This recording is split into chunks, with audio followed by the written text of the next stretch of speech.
Good morning! So, nakapag-move on na ba tayo sa flood control? Sus mio. No, anyway, may dumagdag na naman na para sa akin, hindi magandang balita dahil sibak ang ating Chief PNP. Sayang naman, hindi man lang pinagbigyan din. Mukhang doing good naman siya. Okay? Anyway, puro tayo sisi sa ngayon, di ba?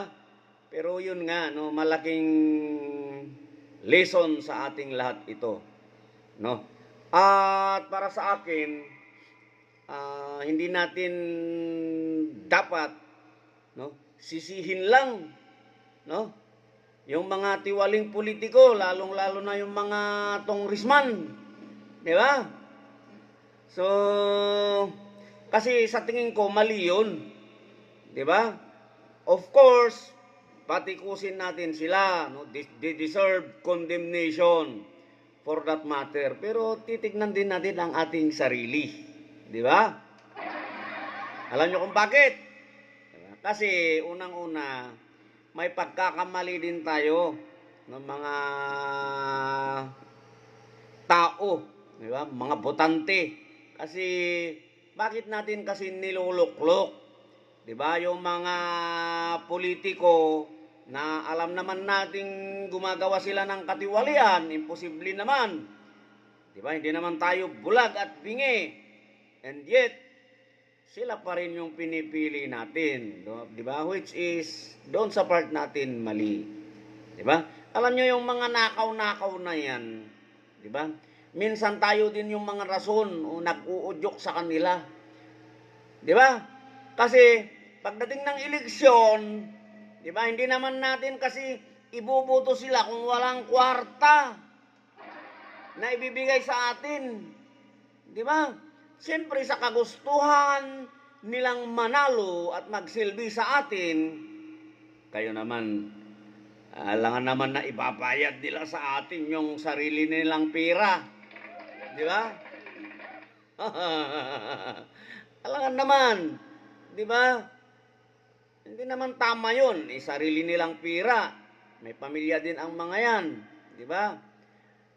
Dahil tayo, no, para tayong durubo. Di ba? Alam niyo yun? Hindi natin ibubuto ang isang politiko pag walang ibinibigay. Kaya siyempre, didiskarte yan. Di ba? Didiskarte yan ng pangbigay. Kung kahit magbibigay sana yung politiko, binibili yung boto natin, hindi natin siya binubuto. Di ba? Kung meron siyang ginagawang hindi maganda na nakikita natin, di wala sanang problema. Tayo din, no? Tignan din natin ang ating sarili. Di ba? Huwag yung puro tayo sisi, meron din tayong kasalanan. Di ba? Kasi tayo ang nag-uudyok sa kanila, di ba, na magkurap. Di ba? Kasi saan naman sila kukuha ng pira na pambili sa boto natin? Di ba? Kung hindi sila didiskarte, kung hindi sana natin ibinibinta ang ating mga boto, I don't think so. Kung magnanakaw pa ang mga yan, kung kukuha man yan, pang-diskarte na lang, barya-barya na lang, SOP. Di ba? Ngayon, hindi lang SOP kasi yung nangyayari, talagang ninanakaw na. Dahil, yun nga, di ba, paano nila tatalunin ang kanilang kalaban kung wala silang kwarta? Di ba? Kaya kasalanan din natin. Kaya ito, matutuloy bang eleksyon? O matutuloy na naman ang eleksyon? Magsimula ito sa kapitan. Di ba? Dapat, total, kilala naman natin lahat ang ugali ng ating kababaryo. Di ba? Doon una tayo mag-focus. Hindi yung, dahil wala nang ibibigay, hindi mo na ibubuto. Mali yun. Di ba? Inuobliga kasi natin sila, di ba? Inuudyukan natin silang mangurakot. Di ba? Para manalo, siyempre, makapagsilbi sa atin, gagawa ng paraan. Di ba? Yun na yun.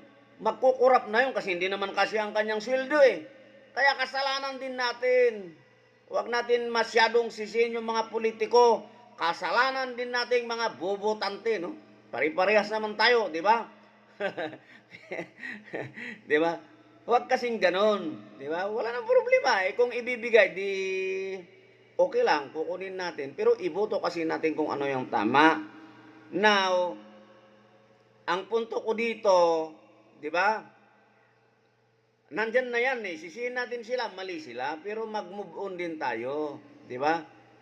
Di ba, sinasabi natin silang garapal, garapal, garapal. Eh tayo rin kasi garapal. Di ba? Hindi magiging garapal yan kung hindi sa atin. Maniwala kayo.